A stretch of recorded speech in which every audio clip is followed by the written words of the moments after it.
علماء یہ جانتے ہیں اور آپ حضرات یہ آج جان لیں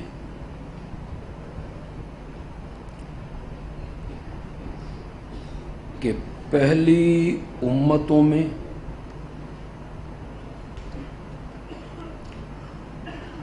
اور امت محمدیہ میں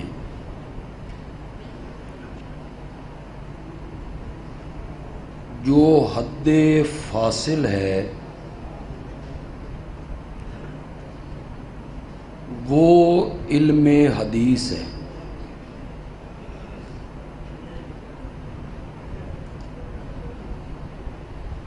اس امت کو پہلی امتوں سے جو چیز جدا کر رہی ہے، جو ہمارا مابہل امتیاز ہے،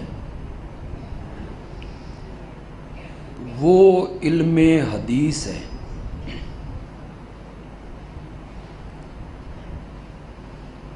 کیا آپ نہیں جانتے کہ میرے آقا سے پہلے جتنے انبیاء اس دنیا میں آئے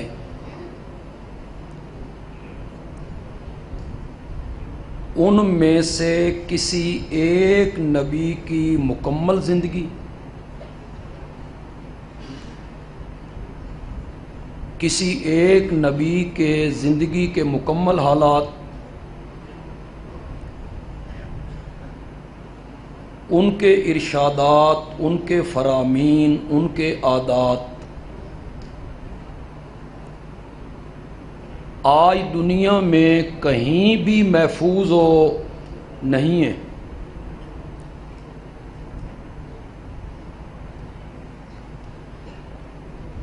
آج عیسائیوں کے پاس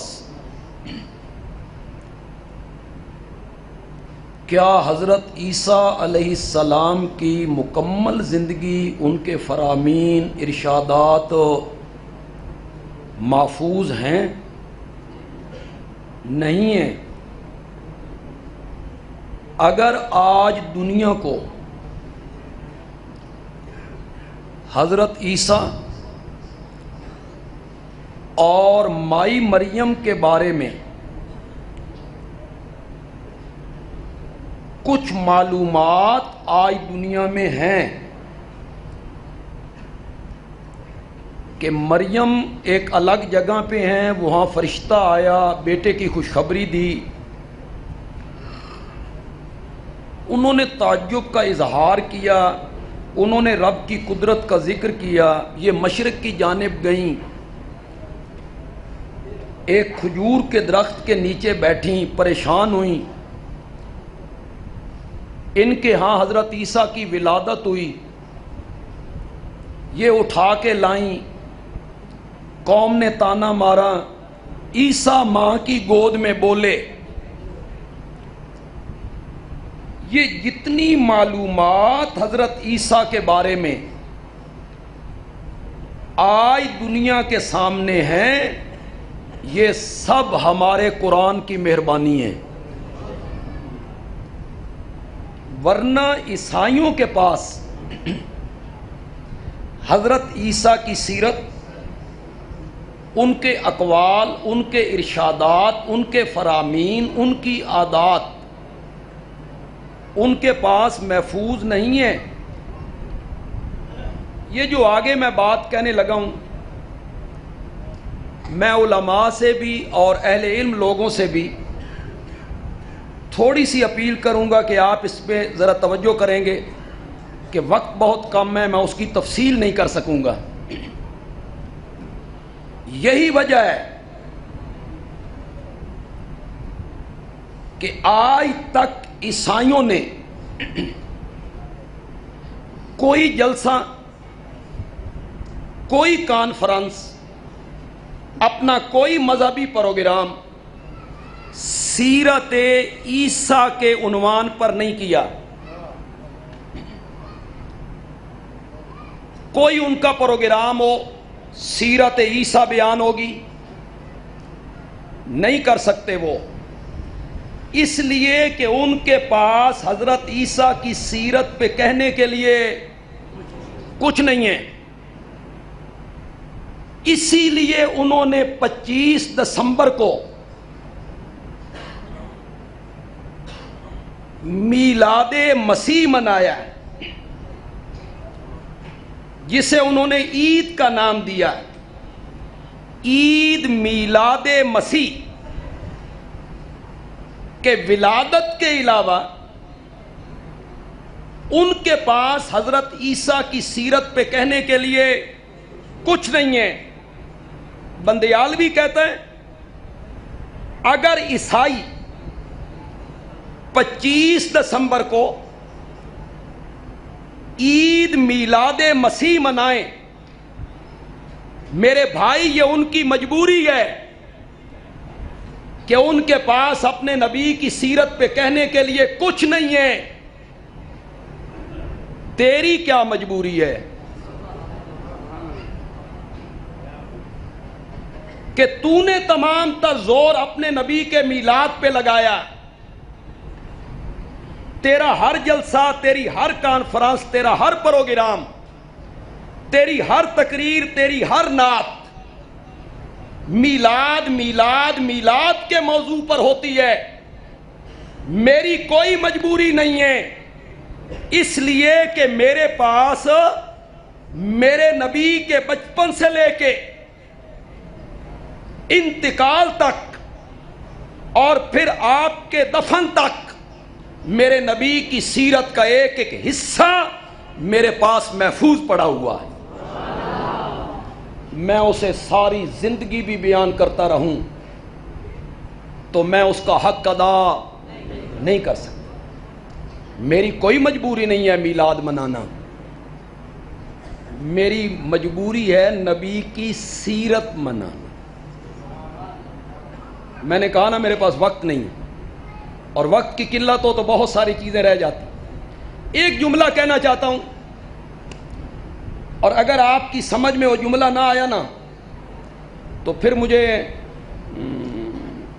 کہنا پڑے گا بھائی بھینسوں کے آگے بین بجانا پڑ گئے. سمجھ آئیں گے آپ؟ زور سے بولو ذرا. جملہ بڑا مزیدار ہوگا، جملہ بڑا مزیدار ہوگا، لیکن آپ اس کی تہہ میں پہنچیں گے. میں کہتا ہوں میلاد نہ مناؤ، جس کا میلاد منا رہے ہو نا اس کو مناؤ.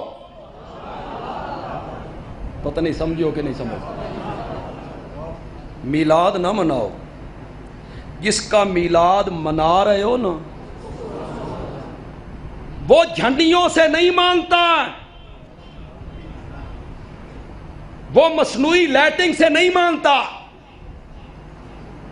وہ بازار میں پہاڑیاں بنانے سے نہیں مانتا، وہ نعتوں سے نہیں مانتا، وہ جلوسوں سے نہیں مانتا. وہ تب مانے گا جب اپنی عملی زندگی اس کی سیرت کے مطابق گزارو گے، تب مانے گا. تجارت اس کے مطابق کرو گے.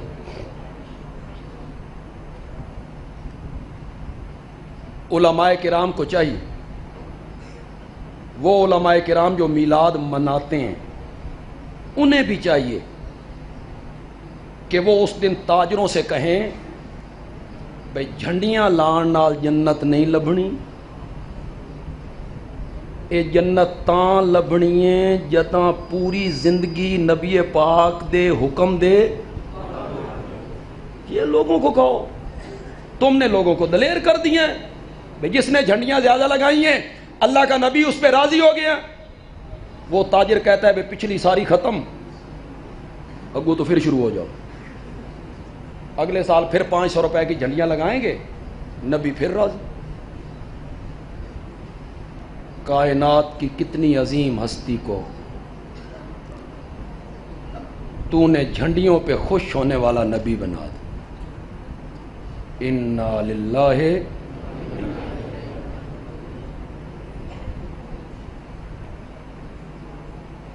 میں بھی نبی کے بچپن کا ایک واقعہ ذکر کرنا چاہتا ہوں اور اس سے سبق دینا چاہتا ہوں. مائی حلیمہ کے گھر ہے نا، تو ظاہر بات ہے مائی حلیمہ آپ کو دودھ اس لیے پلا رہی ہے کہ اس کی اپنی گود میں بھی بیٹا ہے یا بیٹی ہے۔ مائی حلیمہ کہتی ہیں میں نے دودھ تقسیم کر رکھا ہے، ایک حصے کا دودھ ننھے محمد کو پلاتی ہوں، دوسرے حصے کا دودھ اپنے بیٹے یا بیٹی کو پلاتی ہوں۔ ایک دن میں نے ننھے محمد کو اپنے حصے کا دودھ پلا کے جب دوسرے حصے پہ ڈالنے کی کوشش کی نا، تو ننھے محمد نے منہ پیچھے کر لیا اور بزبان حال کہا ماں جی میں نے 40 سال کے بعد لوگوں سے کہنا ہے کہ بھائیوں کا حق نہ کھایا کرو۔ مولانا میلاد منانا ہے تو اس میں بھی تو کوئی عملی سبق دو لوگوں کو، لوگوں کی تجارت صحیح ہو، لوگوں کے اعمال صحیح ہو، لوگوں کے اخلاق صحیح ہو، لوگوں کا رہن سہن صحیح ہو۔ آپ نے لوگوں سے یہ کہا کہ ناچ لیجئے، کود لیجئے، جھنڈیاں لگا لیجئے، اللہ بھی راضی اور اللہ کا نبی بھی راضی۔ میرا یہ موضوع نہیں، اصل بات میں اور کرنا چاہتا ہوں۔ اتنی بات آپ سمجھ گئے؟ پہلی امتوں میں اور امت محمدیہ میں حد فاصل جو ہے وہ کیا ہے؟ زور سے بولیے ذرا۔ یہ ہمیں جدا کرتی ہے پہلی امتوں سے۔ ان کے پاس اپنے نبی کی سیرت، اپنے نبی کے اقوال، اپنے نبی کے ارشادات محفوظ نہیں ہیں، اور ہمارے پاس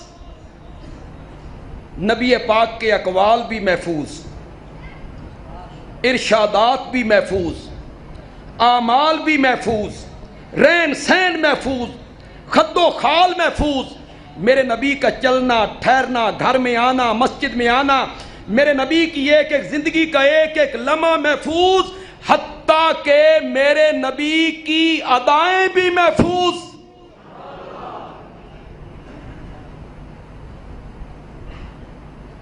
جہاں نبی پاک حدیث بیان کرتے ہوئے مسکرائے تھے نا،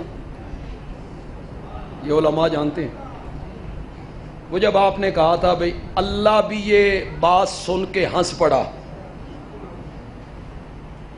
تو نبی پاک ہنس پڑے۔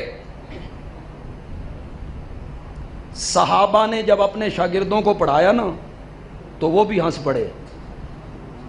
تابعین نے اپنے شاگردوں کو پڑھایا نا تو وہ یہ پڑھاتے ہوئے ہنس پڑے۔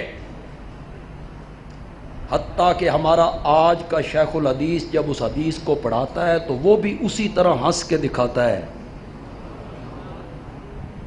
تسلسل بالذکر، میرے نبی کی ادائیں محفوظ، میرے نبی کی مسکراہٹ محفوظ، میرے نبی کی زندگی کا ایک ایک لمحہ حدیث کی کتابوں میں، سیرت کی کتابوں میں اور تاریخ کی کتابوں میں محفوظ کر دیا گیا ہے۔ میرے نبی کو جو کتاب دی گئی تھی وہ بھی محفوظ، اور میرے نبی کی سیرت بھی کیا ہے؟ ادائیں بھی محفوظ۔ صرف ایک واقعہ ذکر کروں گا، آپ اس واقعہ کو غور سے سنیں گے۔ یہ طلبہ جانتے ہیں، انہوں نے مسلم میں بھی پڑھا ہوگا، ترمذی میں پڑھا ہوگا، گزشتہ سال مشکات میں بھی پڑھ کے آئے ہوں گے۔ باب و سجود السہو میں، باب و سجود السہو میں میرے آقا نے زور یا عصر کی نماز پڑھائی اور 4 رکعتیں پڑھانے کی بجائے 2 رکعتوں پہ سلام پھر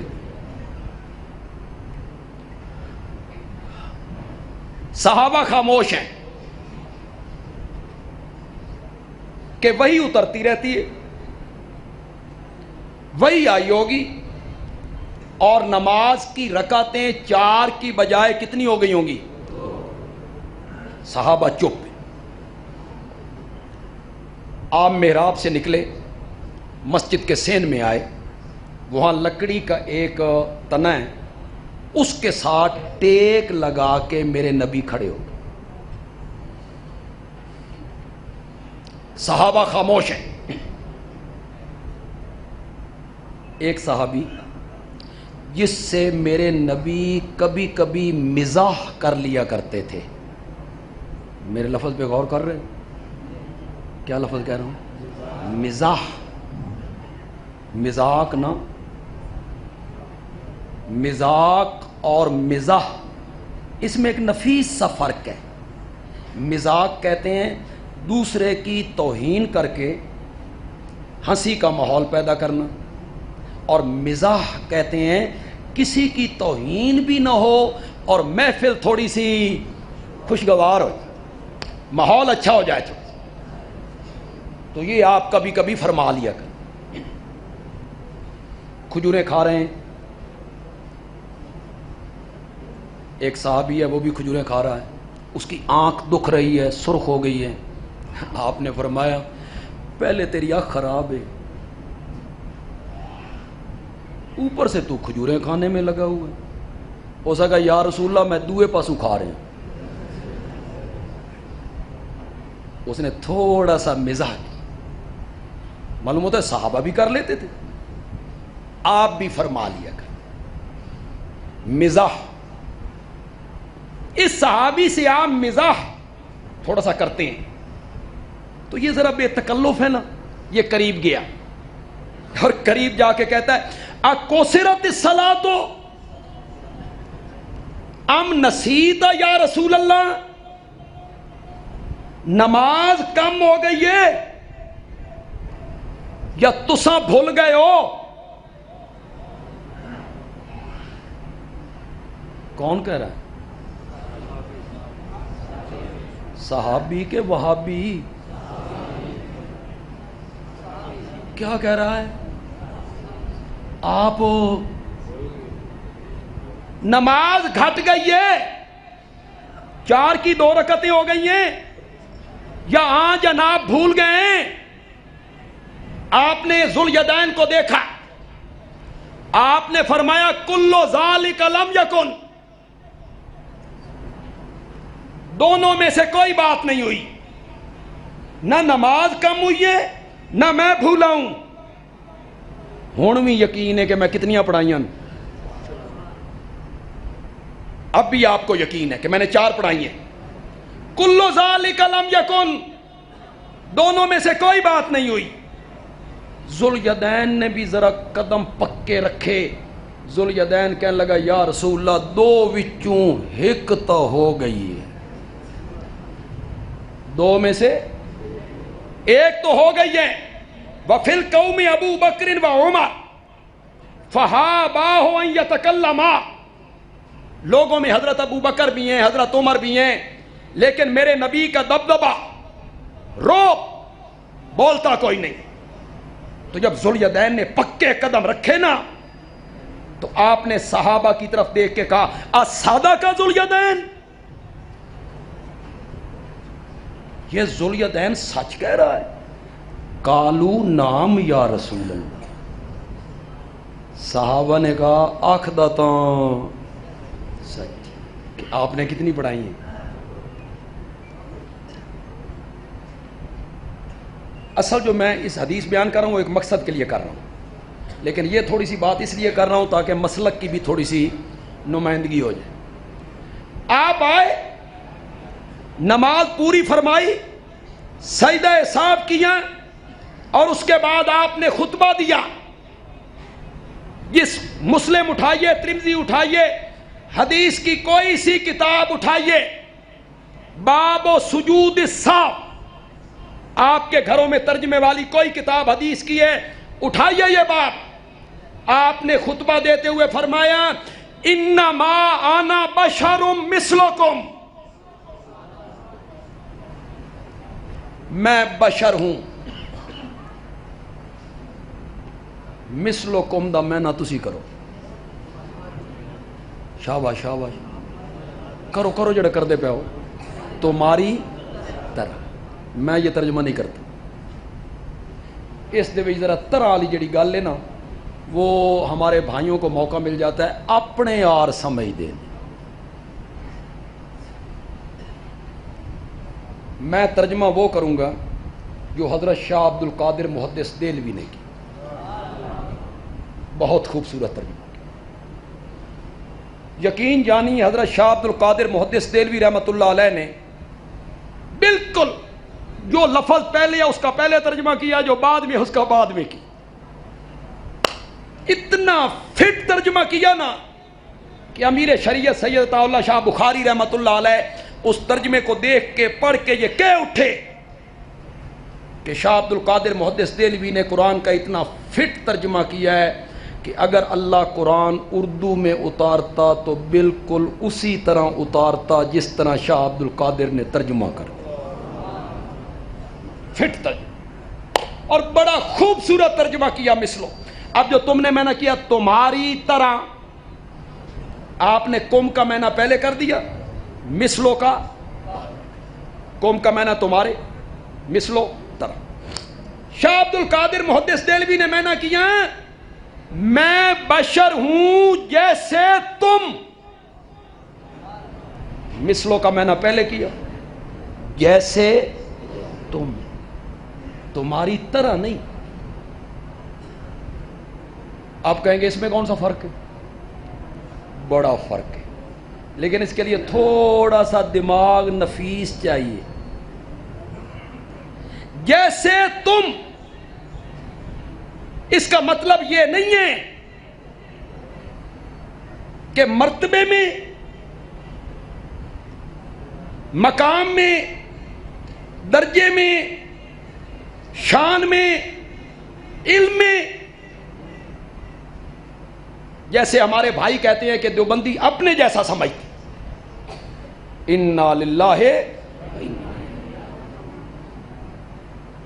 میں جتنا اوپر اڑ لوں میں حضرت شیخ القرآن مولانا غلام اللہ خان جیسا ہو سکتا ہوں؟ آپ کے شیخ الحدیث جتنے اونچے چلے جائیں، مفتی اعظم پاکستان مولانا مفتی ولی حسن رحمت اللہ علیہ جیسے ہو سکتے ہیں؟ بولو، ہو سکتے ہیں؟ ہو سکتے ہیں؟ اور خدا کے بندو، جب میں اپنے استاد جیسا نہیں تے نبی میرے آن، یہ کیسے آپ نے لوگوں میں پروپیگنڈا کیا ہے؟ سارے علماء دیوبند، قاسم العلوم والخیرات مولانا محمد قاسم نانوتوی سے لے کر رحمت اللہ علیہ قائد جمعیت مولانا فضل الرحمان تک، سارے علماء دیوبند اکٹھے ہو جائیں، خدا گواہ ہے میرے آقا کے پاؤں کے تلوے کے نیچے جو ریت کے ذرے لگتے تھے نا، اس کا بھی مقابلہ نہیں ہو سکتا، نہیں ہو سکتا. یہ علماء دیوبند کا مسئلہ کیا ہے؟ ہم مرتبے میں، مقام میں، درجے میں، درجے اور مقام میں اپنی طرح،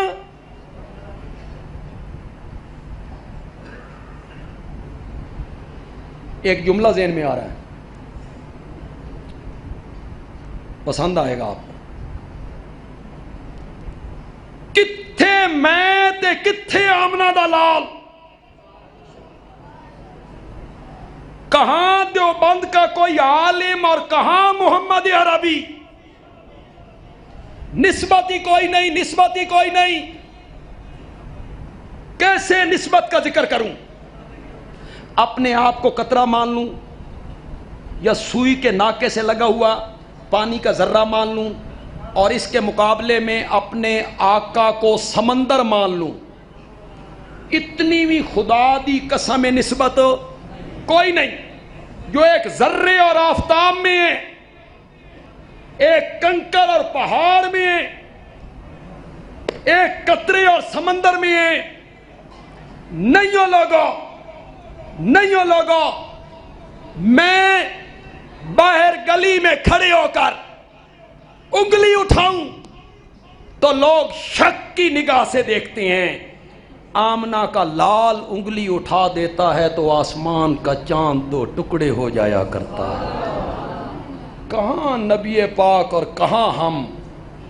یہ مثلیت درجے میں نہیں ہے, یہ مثلیت مقام میں نہیں ہے, یہ مثلیت علم میں نہیں ہے, یہ مثلیت شان میں نہیں ہے. میں بتاتا ہوں مثلکم کس میں ہے, جیسے تم کس میں, جیسے تم. اوے لوگو, جس طرح تمہارے ماں باپ اسی طرح میرے ماں باپ. جس طرح تم نے کسی عورت کا دودھ پیا, میں نے بھی کسی عورت کا دودھ پیا. تم نے بچپن گزارا, میں نے بھی بچپن گزارا. تم نے شادیاں کی, میں نے بھی شادیاں کی. تمہارے بھی بال بچے, میرے بھی بال بچے. تمہارے بھی سسر داماد, میرے بھی سسر داماد. تمہیں بھی بھوک ستاتی ہے, مجھے بھی بھوک ستاتی ہے. تمہیں بھی پیاس لگتی ہے, مجھے بھی پیاس لگتی ہے. تم بھی تھک کے سو جاتے ہو, میں بھی تھک کے سو جاتا ہوں. تم بھی بیمار ہو جاتے ہو, میں بھی بیمار ہو جاتا ہوں. تمہیں بھی کبھی کبھی بچھو کاٹ لیتا ہے, مجھے بھی کبھی کبھی بچھو کاٹ لیتا ہے. تم بھی کبھی سواری سے گر جاتے ہو, گھٹنے پہ تکلیف ہو جاتی ہے. میں بھی کبھی کبھی سواری سے گر جاتا ہوں, گھٹنے پہ تکلیف ہو جاتی ہے. اس معنی میں ہے انما انا بشرم. اس کی دلیل یہ حدیث ہے. علماء کرام اس پر توجہ کر لیں. یہ جو میں نے مثلیت کا معنی کیا, اس کی دلیل یہ حدیث ہے جو میں پیش کر رہا ہوں. مثلیت کس میں ہے؟ آپ نے فرمایا انما انا بشر مثلکم, میں بشر ہوں جیسے تم. یا رسول اللہ, یہ جیسے کس میں ہے؟ یہ مثلکم کس میں کہہ رہے ہو؟ آپ نے فرمایا انسا کما تنسونا, میں بھی بھول جاتا ہوں جس طرح. یہ خود میرے نبی نے مثلیت بتا دی. اس معنی میں مثلیت ہے انسا کما تنسونا, میں بھی بھول جاتا ہوں جس طرح تم بھول جاتے ہو. فَإِذَا نَسِيتُ فَذَكِّرُونِي, آئندہ کبھی میں بھول جایا کروں تو پیچھے سے مجھے یاد دلا دیں. ساری حدیث میں نے بیان کیوں کی؟ وہ جو تنے کے ساتھ کھڑے تھے نا, اب صحابی نے روایت کر دیا, جو ہمارے کام کی چیز تھی ہمارے سامنے آ گئی, بھول گئے, سجدہ صاحب کیا, خطبہ دیا, یہ ساری چیزیں سامنے آ گئی. وہ چیز جو صحابہ نے ذکر کی نا, اگر وہ ذکر نہ کرتے نا تو ہمارے لیے کوئی فرق کی بات نہیں تھی. لیکن اللہ نے میرے نبی کی ادائیں کس طرح محفوظ کی, ذرا دیکھیے. صحابی اس کو ذکر کرتا ہے کس طرح کھڑے ہوئے تنے کے ساتھ. کہتا ہے شبہ کا بین اصابع, نبی پاک نے ایک ہاتھ کی انگلیاں دوسرے ہاتھ کی انگلیوں میں یوں ڈالیں, شبہ کا بین اصابع, اور اپنا دایاں رخسار بائیں ہتھیلی پہ رکھ کے یوں کھڑے ہو گئے. میرے نبی کی سیرت اس طرح محفوظ ہے. صحابہ نے بتایا کھڑے ہونے کا انداز کیا تھا, رخسار کون سا تھا, اور ہتھیلی کون سی تھی.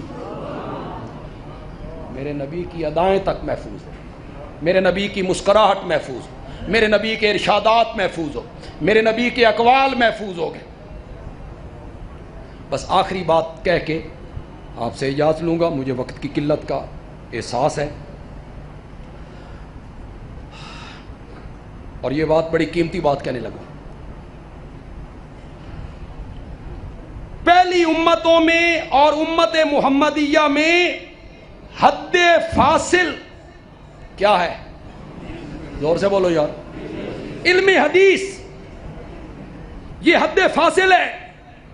اسی لیے میرے رب نے حدیث کے اولین راوی جو تھے صحابہ, ان کی صداقت, ان کی امانت, ان کی رشد و ہدایت, ان کی فوز و فلاح اور ان کے تقوی کو قرآن کے صفحات میں میرے رب نے محفوظ کر دیا ہے. کیوں؟ راوی جھوٹا ہو تو حدیث قابل قبول ہو نہیں ہوتی. اور حدیث کے اولین راوی کون تھے؟ زور سے بولو. یہ سارے سچے تھے. قرآن نے کہا اولئک هم المفلحون، اولئک هم المتقون، اولئک هم الصادقون، اولئک هم الراشدون، اولئک هم المؤمنون حقا. اللہ نے ان کے ایمان کی گواہیاں دی، صداقت کی گواہیاں دی، امانت کی گواہیاں دی. کیوں؟ وہ حدیث کے پہنچانے کے پہلے راوی ہیں. اگر الیاذ باللہ ان میں سے ایک بھی جھوٹا ثابت ہو گیا تو اسلام کا سارا کیس خارج ہو جائے گا. کچھ نہیں بچے گا، کچھ نہیں بچے گا. ایک بھی جھوٹا ثابت ہو گیا، ایک پر بھی تنقید ہو گئی، کچھ نہیں بچے گا.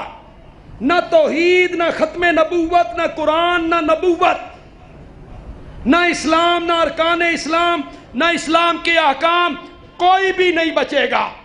اگر ان سب کو بچانا ہے، بندیالوی کی یہ بات نوٹ کرو،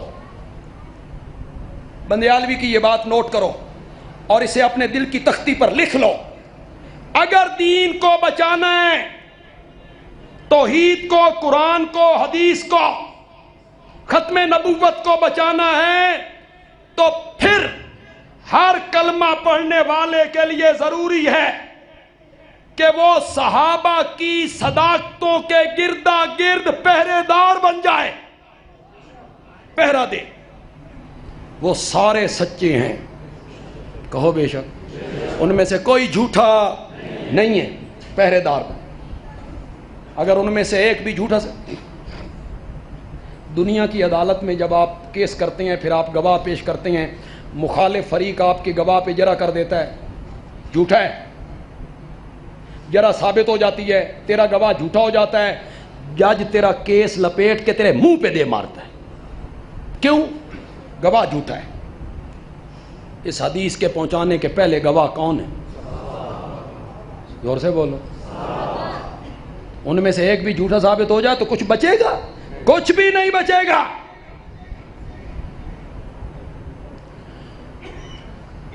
بچے نے ماں سے ضد کر لی تھی کہ اماں حلوہ کھانا. ماں نے 1 روپیہ دیا، 1 پیالہ دیا، یا پتر تیل لے کے آ بازاروں، تین حلوہ بنا دئیے. پنجابی تو سمجھتے ہیں آپ.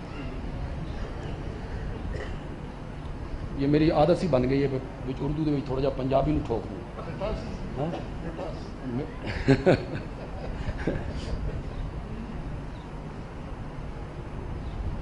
وہ جو پیالہ تھا نا، اس کو پیندے کی طرف بھی ذرا ڈگائی تھی، گہرائی تھی، نیچے والی طرف گہرا تھا. یا لے کے آ تیل. بچہ گیا، اسا کہ روپیے دا تیل دے. سستا زمانہ تھا، حالے پاکستان نہیں سی بنے. اس نے تیل ڈالا، پیالہ بھر گیا، تیل بچ گیا. دکاندار نے کہا باقی دا تیل کتنے پاواں؟ اس آخیا ادے پا دے. بچہ جو تھا، بچے تو بچے ہوتے ہیں اور ان کی سب سے بڑی خامی یہ ہوتی ہے کہ بڑے ہو جاتے ہیں. ادے پا دے. وہ دکاندار بھی پاگل تھا، اس دوے پاسے پا دے. گھر آیا، ماں نے کہا روپیے دا 1 روپے کا اتنا تھوڑا تیل؟ اس آخیا اماں ادے بھی ہے.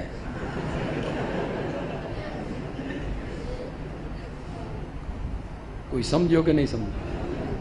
پھر نہ تیل ادھر رہا، پھر نہ تیل ادھر رہا، نہ تیل ادھر رہا. اگر صحابہ نہ رہے تو نہ دین ادھر رہے گا، نہ دین ادھر رہے گا. دین کو بچانا ہے تو صحابہ کی صداقتوں کے گردا گرد پہرہ دار بننا پڑے. سارے سچے تھے، ان میں سے کوئی جھوٹا نہیں تھا۔ رب نے ان کے ایمان کی گواہیاں دی ہیں، رب نے، میرے نبی نے ان کی فضیلتوں میں بہت کچھ کہا ہے۔ یہ طلبہ پڑھ چکے ہیں حدیث کی کتابوں میں، صحابہ کے فضائل، صحابہ کے مناقب۔ تو یہ جو پہلی امتوں اور ہمارے درمیان حد فاصل ہے، حدیث ہے۔ اس حدیث کے اولین راوی کون ہیں؟ صحابہ ہیں۔ ان اولین راویوں کی حفاظت کرنا، ان کی صداقتوں کی، امانتوں کی حفاظت کرنا ہر کلمہ پڑھنے والے کی ذمہ داری ہے۔ اللہ تعالیٰ عمل کی توفیق عطا فرمائیں۔ وما علینا الا البلاغ المبین۔